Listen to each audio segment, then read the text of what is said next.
Welcome back. Just days after taking the oath of office, President Donald Trump is sending a clear message to corporate America to end diversity, equity, and inclusion policies or face potential legal consequences. Yeah, his administration already taking steps to remove these programs on the federal level by placing workers in DEI roles on administrative leave. Our chief business correspondent Taylor Young is with us now this morning. And Taylor, we know that Trump has spent a lot of time on the campaign trail really talking about the plans to end these programs, but now we're seeing the direct impact of those promises happening in real time, and it's happening fast. Very quickly. So let's start on the federal level. Really, starting yesterday, we have hundreds, potentially thousands of workers who essentially were told not to come back to the office. And today they're kind of sitting there wondering if they're going to be reassigned to a different apartment or if they're going to be laid off and have to find a whole new job altogether. You know, we talk about how quickly this is happening, but this is exactly what President Trump promised while on the campaign trail. And he said what happened just days after taking office, that these people were going to be laid off. So yes, happening very quickly, but not necessarily a surprise. But I do think it's important to explain how we got here. Now, while DEI initiatives have been around for really decades at this point, they really became mainstream in the aftermath of the death of George Floyd and the movement for racial justice that followed. Now, as we saw a boom in DEI programs over the last couple of years, we've also seen the growing backlash from opponents, especially on the Republican side of the aisle.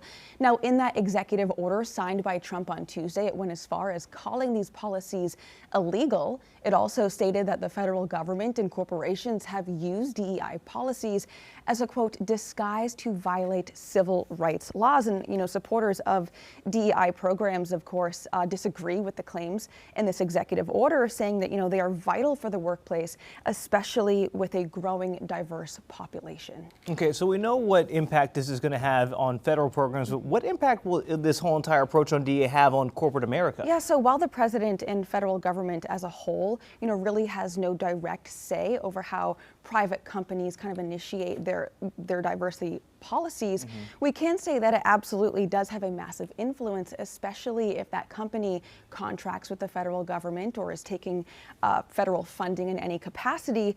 But, you know, we have seen even just in the weeks prior to President Trump taking office, really a wave of corporations already kind of rolling back some of these policies. And the first one is Meta, the parent company of Facebook and Instagram.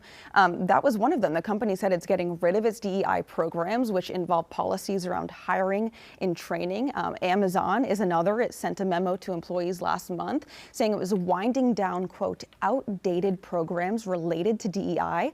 Next is McDonald's. Earlier this month, just a couple of weeks ago, really, the fast food chain said it would be getting rid of specific goals for achieving diversity at senior leadership level. And lastly, Walmart, the retailer, said it would be ending racial equity training programs for its staff. Now, I can say while we have seen kind of a wave of corporations getting rid or rolling back their programs, we've also seen some companies kind of come out and announce, hey, we are not going to be getting rid of these at all, no matter what the consequences are. That includes Costco and Ben & Jerry's, which is headquartered in Vermont. So I think the bottom line here is that politics absolutely do play a vital role in corporate America. So I don't think it's a surprise that we're seeing, you know, companies coming out and saying we are getting rid of this or we won't be. But I do think we'll have to wait and see if the companies that have come out saying we will not be rolling these back, if there'll be actually any consequences for them from President Trump, which has been very outspoken saying there will be, but it's something that we're going to have to keep an eye on and kind of see what the ripple effect and impact of this is going to be. Yeah, there's lots of different elements from executive orders that we're going to be keeping an eye on in corporate America, once again, kind of having to make some shifts with a new administration coming in. Absolutely. All right, Taylor, thank you.